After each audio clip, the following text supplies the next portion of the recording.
Pour ce numéro, nous recevons le pasteur révérend Freddy Kimbatsa de l'église Cité des Concurrents. Pasteur, bonjour. Bonjour. Nous le recevons sur ce plateau sur le thème « La jeunesse face au comportement déviant ». Pasteur, pourquoi ce thème? Pourquoi ce thème? Parce qu'il y a l'urgence. Et l'urgence, c'est là, vous savez, lorsque nous sommes dans une nation, lorsque nous sommes dans une ville, l'Église doit regarder ses plaies. Et nous pouvions bien faire semblant de nous mirer, mais nous devons aussi regarder derrière qu'est-ce qui marche et qu'est-ce qui ne marche pas. Pourquoi ce thème? Parce que moi-même, je suis jeune et j'ai pensé que le secteur de la jeunesse, c'est l'un des piliers de l'avenir de notre pays. Et l'Église doit s'imprégner, l'Église doit apporter sur l'édifice, parce que la Bible dit que la parole de Dieu est utile pour instruire, pour corriger et même pour éduquer. Et ce thème parce qu'il y a l'urgence et nous voulons que le Seigneur agisse davantage afin que nous puissions sortir des géants de ténèbres, notre jeunesse aujourd'hui qui est engloutie. Amen. Et pasteur, parlons un peu de ce thème, la jeunesse face au comportement déviant. La jeunesse face au comportement déviant parce que d'une part, nous trouvons qu'il y a plusieurs maux qui frappent aujourd'hui notre jeunesse. Nous avions la délinquance juvénile, nous avions le problème au niveau des phénomènes des bébés noirs et nous avions même la prostitution dans sa sourdine qu'on ne parle pas. Et moi je crois que l'Église, étant le corps du Christ, doit toucher du doigt ce problème. Et c'est même ça le rôle de l'Église. Parce que nous n'apportons pas seulement le message, mais nous apportons aussi le message pour transformer les vies, pour arracher cela que le diable tient dans le monde des ténèbres pour les faire entrer dans la lumière du Christ. Ah, d'accord. Mais pasteur, qu'est-ce qui est à l'origine de cette jeunesse qui est face à ces comportements qui sont déviants? L'origine, les comportements ne datent pas d'aujourd'hui. Les phénomènes que nous vivons sur la terre, ce n'est pas des phénomènes qui datent d'aujourd'hui. Souvenons-vous que dans la Bible, dans les livres de Genèse, on nous parle de la destruction de Sodome et Gomorrhe. Pourquoi Dieu détruit cette ville qui a existé il y a plus de 6000 ans avant notre existence? Parce que quelque part, leur caractère, leur façon de faire montrait qu'ils n'étaient pas dignes de ce nom. Et lorsqu'il y a des choses qui sont abominables qui se fassent sur la terre, cela peut nécessiter des plaies. Et lorsque nous regardons le monde aujourd'hui, les maladies, les plaies que nous sommes en train de vivre, ne montrent que ce sont des signes. Parce que si vous lisez bien, Dieu frappera les nations. Les plaies qu'il frappe les nations. Mais pourquoi des plaies? Parce que quelque part, nous avions dévié le bon chemin. Nous nous sommes entraînés, nous nous sommes engloutis dans des chemins obscurs. Et aujourd'hui, les résultats, c'est ça. Pasteur, quelles sont les solutions que nous pourrions apporter face à cela? Et les solutions, il n'y a pas de solution que la prière. Lorsque vous lisez la parole de Dieu dans le livre de 2 Chroniques, chapitre 7, le verset 14, la Bible dit quoi? Si mon peuple sur qui est invoqué mon nom, prie, s'humilie, cherche ma face et se détourne de ce mauvaise voie, je le guérirai. Aujourd'hui, mon frère, nous pouvions beau prier, mais si quelque part la main est malade, vous aurez du mal à trouver l'équilibre dans la société. Et aujourd'hui, lorsque nous parlons de la jeunesse, parce que c'est la jeunesse qui détermine l'avenir d'une nation demain. Et moi, j'ose croire qu'en cela, l'Église doit jouer ce rôle, d'apporter, d'accompagner. Il se pourrait qu'il y a des endroits que notre société, ou bien peut-être le gouvernement a failli, mais l'Église peut accompagner des mesures. Et le rôle de l'Église, ce n'est pas de condamner ou de juger. Le rôle de l'Église, c'est d'apporter sur l'édifice le message qui est la parole de Dieu et qui correspond aux besoins de l'âme afin que les vies soient sauvées. C'est à cet instant que le stade de la délivrance est très opportun dans une vie. Pasteur, est-ce que vous avez-il pensé à organiser des programmes? Bien sûr, nous sommes dans des programmes. J'ai organisé l'une des plus grandes conventions qui s'est passée après la période que nous sommes sortis des confinements à l'hôtel Elaïs. Et nous avions convoqué, nous avions invité les autorités de la place et les hommes de Dieu. Et pour ceux-là qui peuvent suivre cela, vous pouvez aller sur YouTube, dans mon compte YouTube, ma chaîne YouTube, le révérend Freddy Kimbatsa. Et c'était l'une des plus grandes activités, parce que dans mon ministère, j'ai même des bébés noirs qui se sont convertis. Le rôle de l'Église, ce n'est pas seulement de prêcher l'Évangile. La Bible dit que le royaume de Dieu ne consiste pas seulement en paroles, mais aussi en démonstration de puissance. Nous reconnaissons la puissance de l'Église lorsque les âmes sont transformées. Mais aujourd'hui, vous allez constater quoi? Les gens fréquentent les églises, ils demeurent prostitués, ils demeurent dans la délinquance, ils demeurent les mêmes. Or, la Bible dit que lorsque nous nous approchons de Dieu, on ne peut plus rester la même personne. Parce que Christ transforme des vies. Et nous l'appelons le réparateur des brèches par excellence. Donc, c'est ça, ce problème récurrent des phénomènes de bébés noirs. C'est l'un des phénomènes qui apporte aujourd'hui la destruction de notre nation. Et il n'y a pas que ce phénomène de Benoît. Nous avions aussi des phénomènes comme la prostitution, la délinquance juvénile, le problème de la drogue. Et ce sont des problèmes, il se pourrait que deux fois, les autorités soient débordées. Mais ces enfants-là, ils fréquentent nos églises, ils sont dans nos maisons, ce sont nos enfants.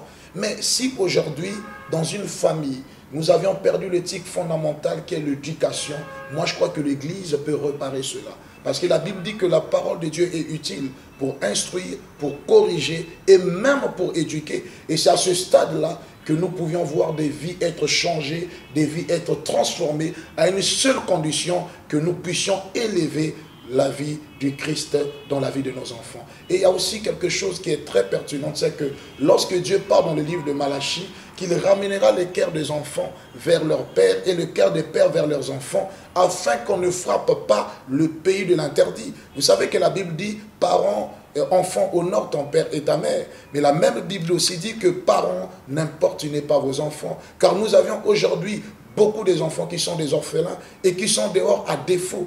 Nous avions aujourd'hui beaucoup d'enfants qui ne reçoivent pas l'amour paternel, maternel. Nous avions aujourd'hui beaucoup d'enfants qui sont victimes, c'est-à-dire de l'injustice. Et cela peut entraîner beaucoup de maux dans notre nation. C'est pourquoi la plus grande réparation, si nous puissions regarder l'origine, la souche, ça doit partir d'abord de la maison familiale. Parce que l'Église ne vient qu'au deuxième, au second plan. L'Église ne vient qu'apporter un apport. Mais le plus grand combat que nous menons, c'est dans nos maisons.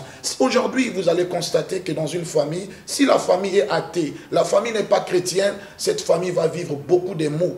Et aujourd'hui, l'Église ne joue pas seulement le rôle d'éduquer, l'Église joue aussi le rôle de délivrer et même de fois d'apporter la lumière dans certaines vies. Et moi je crois que étant serviteur de Dieu, nous devons beaucoup travailler sur cela. Nous devons beaucoup insister sur cela parce que notre nation a beaucoup de plaies, nos familles ont beaucoup de plaies et pour penser ces plaies, nous avions besoin de Jésus. Jésus doit être au centre. Il doit être au centre dans notre société. Il doit être au centre dans nos familles. Il doit être au centre dans nos entreprises, afin que nous puissions mettre sur l'édifice le nom de Jésus. Mais la question qu'on me pose souvent, mais est-ce que le nom de Jésus en elle-même ou en lui-même suffit pour sortir des vies de cette gouffre? Oui, c'est possible parce qu'il faut emmener les âmes au baptême et à la conversion. Mais pour que les âmes soient conduites au baptême et à la conversion, c'est là où nous parlons de l'évangile du Christ, qui consiste à délivrer les âmes, qui consiste à libérer les captifs, qui étaient autrefois sous le joug de la servitude, sous le joug des pharaons, pour les conduire vers la lumière du Christ, qui est la parole de Dieu. Et cela est une clé que nous voulons partager et que nous avions voulu partager ensemble avec vous, afin que l'Église soit éclairée et afin que l'Église entre dans le plan divin que Dieu a préétabli, afin que nous puissions vivre des jours meilleurs dans l'avenir. Et moi, j'ose croire qu'étant serviteur de Dieu, tous ceux-là qui nous suivent, que tu sois jeune fille, jeune garçon, tu es dans le début de ta vie chrétienne. C'est vrai, il y a des bas, il y a des hauts, mais la vie chrétienne nécessite des sacrifices, la vie chrétienne nécessite l'abandon du péché, la vie chrétienne nécessite aussi l'humilité et l'obéissance à la parole de Dieu. Tel est le message que nous avions voulu apporter afin que l'Église soit entièrement délivrée et que nous puissions vivre le plan divin de Dieu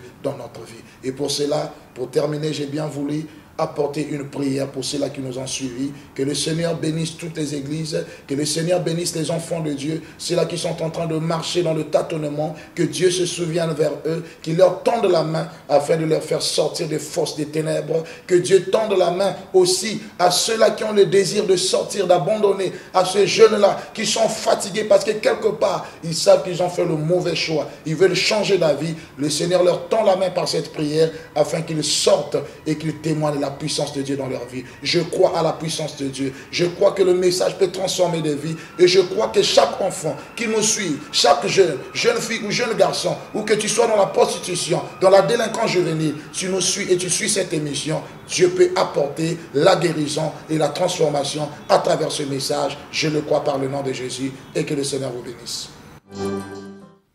Je tenais à rappeler que nous sommes avec le révérend Freddy Kimbatsa, visionnaire de l'église Cité des Conquérants. Révérend, nous aimerions savoir quels sont votre regard par rapport à l'église d'aujourd'hui. Mon regard par rapport à l'église d'aujourd'hui, je regarde l'église d'aujourd'hui comme étant une église qui veut bien marcher, mais qui a du mal à s'identifier elle-même. Le problème, c'est que l'Église est d'abord divisée. Parce qu'aujourd'hui, nous avons une mauvaise appréhension ou bien une mauvaise définition de l'Église. D'abord, qu'est-ce que l'Église? L'Église, ce n'est pas ce que nous bâtissons. L'Église, ce n'est pas nos immeubles. L'Église, ce n'est pas des tentes. Mais l'Église, c'est le corps du Christ. Et le corps du Christ est uni, il n'est pas divisé. Et lorsque Christ donne la promesse, il ne donne pas ça, il donne la promesse au temple de Dieu. C'est pourquoi aujourd'hui, si l'Église n'est pas unie, si l'Église ne marche pas dans l'unité, le diable va apporter la destruction. Et c'est même le rôle du diable. La Bible dit dans le livre de Jean 10, verset 10, « Il ne vient que pour voler, égorger et détruire. » Et aujourd'hui, nous regardons même que l'Antéchrist est rentré dans l'Église. Et lorsqu'il rentre dans l'Église, qu'est-ce qui va se passer? L'Église va perdre ce que nous appelons la lumière. Ça veut dire, au lieu de regarder le regard là où il y a la maladie, là où il y a des plaies, nous allons prêcher autre chose. Ce n'est pas mauvais de prêcher le message de la prospérité, mais quelque part le message de l'âme. Parce qu'avant la prospérité, c'est d'abord l'âme qui doit être libérée et que la prospérité advienne. Si aujourd'hui on vous donne des millions et que votre âme est enchaînée, vous aurez du mal à vivre ou à prospérer avec cet argent. Mais si l'âme est libre, vous allez voir que vous allez avancer parce que les promesses que Dieu donne ne dépendent pas de la chair, mais ça dépend de l'âme. Merci, merci pasteur. Nous tenons vers la fin de notre mission. Sous ce thème, la jeunesse face au comportement déviant. Pasteur, quelles sont vos dernières paroles? Il n'y a pas de dernière parole que si ce n'est que de rendez-vous, parce que dans les choses de Dieu, c'est que je voulais juste dire à l'Église, Christ reviendra. Et l'enlèvement, ce n'est pas une possibilité, mais c'est une évidence. Christ reviendra. Il reviendra rétablir son royaume. Mais la question que nous devons nous poser, est-ce qu'étant l'Église, nous sommes prêts? Quand nous constatons tous ces comportements déviants, il est temps que les hommes de Dieu martèlent, que l'Église en parle. Parce que si nous n'en parlons pas, je vais vous poser une question.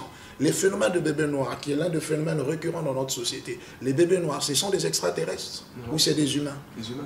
Et peut-être que parmi nous, ils portent nos noms. Ce sont nos enfants qui sont dehors. Mais lorsque vous lisez la parole de Dieu, le dernier livre de l'Ancien Testament, et même le dernier chapitre et le dernier verset, Malachie chapitre 4, le verset 6, il vous dit quoi? Que Dieu ramènera les cœurs de pères vers leurs enfants et le cœur des enfants vers leur père, afin que Dieu ne frappe pas le pays de l'interdit. Alors si ce phénomène-là devient pour nous une menace, bien sûr qu'elle est en une, mais si nous n'allons pas nous-mêmes vers pour appeler ces enfants à la conversion, pour prier pour eux, pour chercher de moyens d'évangélisation pour les évangéliser, nous allons au gouffre. Et c'est là où dans 10 ans, 15 ans, nous allons créer ce qu'on appelle un territoire comme des talibans avec ces enfants. Moi, je crois que l'Église, chaque homme de Dieu, chaque Église, nous avions des jeunes dans nos églises, nous devons jouer ce rôle. Nous devons propulser par le média, par la parole, par le bien de l'Internet. Quand vous m'avez invité, c'est pour parler de ces choses-là, marteler que la jeunesse a besoin de Jésus. Une jeunesse sans Jésus est une jeunesse morte. Et une nation qui n'accompagne pas la jeunesse est une nation qui prépare le déclin dans l'avenir. Et pour que ces choses soient, que ça devienne, il faut que l'Église prenne place. La nation peut apporter sur l'édifice l'éducation. Mais la délivrance, c'est l'âme, dépend d'une Église. Ça dépend du message que nous transmettons dans nos églises. Et si ce message ne correspond pas aux besoins des âmes, ça sera difficile pour nous de penser les plaies dans notre nation. Okay, merci. La jeunesse a besoin de Jésus. Pasteur, quel conseil pourrez-vous porter à un jeune qui nous suit dans ce moment par rapport à ce phénomène qui est bébé noir, qui est dans ce phénomène de bébé noir? Il n'y a pas que le phénomène de bébé noir, ce n'est pas ça qui nous attire ici. Il y a aussi la prostitution. Il y a beaucoup de jeunes filles qui sont dans la prostitution, qui nourrissent leur famille dans la prostitution. Moi, j'ai travaillé dans des milieux là où je vois ce choses, je connais, je côtoie. Et ce n'est pas que nous sommes là pour juger. Mais nous croyons que s'il y a quelqu'un qui me suit et qui est dans cette situation ou un jeune qui veut s'en sortir, le seul moyen, c'est comme j'ai dit tout à l'heure dans 2 Chroniques chapitre 7, le verset 14, c'est d'abandonner d'abord. C'est de confesser et de s'humilier. Parce que c'est le plus grand combat, c'est l'humilité. L'humilité, c'est abandonner. L'humilité, ce n'est pas se courber devant un pasteur ou bien prendre le sac du pasteur, l'accompagner. C'est abandonner ce que tu n'arrives pas, l'orgueil. Et vous allez voir aujourd'hui, quand quelqu'un est dans la prostitution, il sent l'envie, c'est pour lui un gain. Or, Paul dit que ce que je trouvais hier comme un gain, aujourd'hui je le trouve comme la boue. Et Paul a tout abandonné pour suivre Christ. Vous savez, la Bible nous parle de ces aspects. Vous avez Marie de Magdala qui était une prostituée, mais elle a tout abandonné, même la richesse qu'elle avait, elle a portée sur le pied du Seigneur. Ça veut dire qu'il faut qu'il y ait l'abandon et l'humilité. Lorsqu'il y a l'abandon, il y a l'humilité, il y a la confession, c'est possible que Dieu puisse guérir. Et ça dépend aussi du message que nous, les hommes de Dieu, nous apportons dans nos églises. Parce que si le message ne correspond pas aux besoins de l'âme, il n'y aura pas de transformation. Parce que le rôle de l'église, comme je l'ai dit tout à l'heure, ce n'est pas seulement de prêcher l'évangile, mais d'arracher cela que le diable détient captif et de les ramener vers la lumière du Christ. Merci, pasteur, pour cette intervention et qui est vraiment très bénéfique. Et j'ose croire qu'au prochain numéro, nous aurons encore l'occasion et le temps d'en parler sur ce thème. Que la gloire revienne au Seigneur. Amen. Donc, merci d'avoir été nombreux de nous suivre sur All Gospel Media. Nous sommes arrivés à la fin de notre mission. C'était votre frère Cosnel Ikibi. Que Dieu vous bénisse. À la prochaine.